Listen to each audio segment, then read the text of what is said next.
I love to read for you a chapter of my book, and I choose to read something about Egypt. Many of the stories about geometry that Drunvalo Melchizedek shares in his books find their origin in Egypt. The geometry was well known at the time when the temples were built. In the pyramids, not to mention the Great Sphinx of Giza, we find the purest form of geometry. In Egypt, most monuments clearly show that the structures has its origin in sacred geometry. It always moves me, the beauty of the buildings and the energy that immediately draws you into the space. This is undoubtedly caused by the geometric proportions used in architectural design. The moment you enter, you are absorbed into the space. It is a sensational feeling to enter the pyramid such as that of Cheops, for example, and to be engulfed by the pure wave of pure energy. The visualizations that you might experience here are therefore very pure. The stories of the Egyptians themselves have linked to these impressive monuments and have sometimes become distant from the true origin. This may have to do with Islam, which has a certain history that doesn't match the era of the buildings in Egypt were dated, according to research from which we have been able to deduce when they were actually built. It is a sensational feeling to be able to distinguish between the Queen's and the King's chamber in a period of chaos while meditating. There is a world of difference. Initiations took place in the King's chamber to return to the reality, people were afterwards taken to the Queen's chamber. What is also fascinating, perhaps a bit too much to explain here, it is the geometric patterns were used to teach initiations. Some initiations have taken place in the King's chamber, for which people have been prepared for 12 years. Their spirit left the body and took on a certain form, and they traveled through the universe. Then they return initiated and rich with all the knowledge and all the beauty they could have perceived, a completely difference of consciousness. I stop here for a while from the book. This is exactly what we hear from near-death experiences. Zach Bush recently told us that he has the experience by reanimation. People ask him afterwards, "Why did you take me back? I was so happy up there." This is exactly what they did with the initiation, but they were taught how to travel and how to come back according to the geometric shapes. So the king's chamber actually is not a room that ever functioned as a tomb of any pharaoh. Although there is a tomb in the king's chamber, it was used for initiations according to the true story in this chamber of origin of the Pyramid of Cheops. I visit there almost a few times a year when I am invited by groups to lead meditations and offer courses regarding to the monumental buildings and origins of the geometry. There can be a world of differences between one specific time and another when you visit the pyramid or the Sphinx. Due to the friend relations, we are always able to rent the spaces in the pyramid privately. Then we can have the pyramid to ourselves for 2 hours and are able to do whatever we desire. We can then use the king and queen's chamber and the pit. The pit is a space in the center of the pyramid that's used to serve as pumping station for water supply. According to Drunvalo, this room is fourth dimensional, and everything you feel and experience becomes reality. I still have a vivid memory when I first entered that room. It is a beautiful room, not often visited by tourists, as you are challenged by quite a climb to get there. There is also a very narrow shaft where you must walk down while heavily bent over, especially if you have a body length of 6 feet 5 inches like me.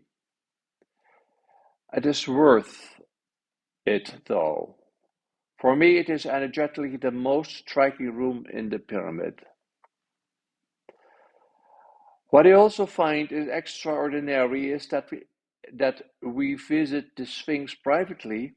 We are allowed to use the space between the legs of the Sphinx for meditation sessions.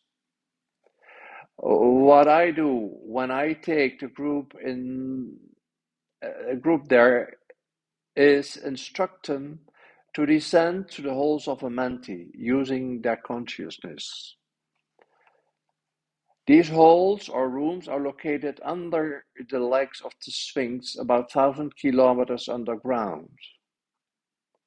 There is a room where the Akashic records of Earth are kept, according to the Egyptian god Thoth, the scribe of gods who are in contact with Drunvalo Melchizedek for a long time. Before the fall of Atlantis, survival of mankind was threatened because these Akashic records were in danger of being lost. Thoth has therefore placed them in this room, where according to the tradition they still reside. I lead people there with their consciousness and we perform a type of initiation to bring the memory of old times. Then it is up to every individual to decide what to do with this information. It is just a magical feeling to stand between the Sphinx legs. Just in these rooms of the pyramids, the feeling can sometimes be much stronger than other times. I was once there while there was some kind of groundwork going on. They were probably looking for the halls of Amenti, but they will never admit that. This is all carried out in the utmost secrecy. At that time, there was no energy to be felt, neither in the pyramid nor at the Sphinx. I experience sometimes like it is different at time when the machines were in the Queen's room. There was absolutely no special energy that otherwise can be felt in that room. It almost seemed like these energetic currents are self-conscious, like they can turn themselves on or off again when there are circumstances in which it is not desirable to exchange or mix energies. I can't explain it other way. Right opposite the Sphinx is a guest house. There I met the two brothers which run the house. One brother is a well-known tour guide who is asked to accompany the delegation when the US president arrives. The other brother runs the guest house and the shop with essential oils on the ground floor. The beauty of the guest house lies, in the fact that it has direct view of the Sphinx. From their roof terrace, you can enjoy the spectacular sunrise and sunset in the morning and evening. It is a magical place to be when nature puts it on a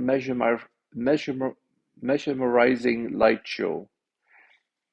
A visit to the Sphinx and the pyramid is requested way in advance until the day of arrival. We often don't know what time, what day we will be allowed to visit. What always makes me laugh out loud is that the pyramid supervisor, who knows me quite well by now, always greets me in the same way. Ah, Mr. Regan, are you here again? Maybe because I'm as tall as Regan was. He compares me with the former US president because I have the physical experience as Ronald Reagan has, he says. No, we had a reservation for a pyramid at four. Once we had a reservation for a pyramid at 4 in the morning. After we would proceed to the Sphinx, we were looking forward to being at Sphinx during sunrise.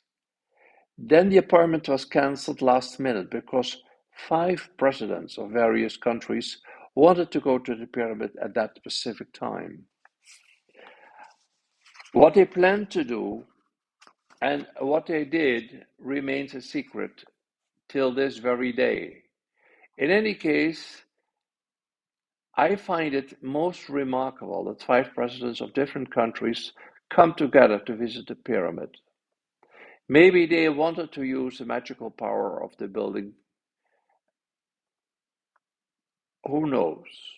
Otherwise, I wouldn't know why 5 heads of state would meet there for 2 hours at 4 in the morning. It undoubtedly has to do with the purity of the geometry, the purity of the dimensions, the purity of the proportions between all angels, paths, and vistas. Sometimes I even have the feeling that we don't even realize what else is possible in the pyramid. Those 5 presidents of different nations apparently knew.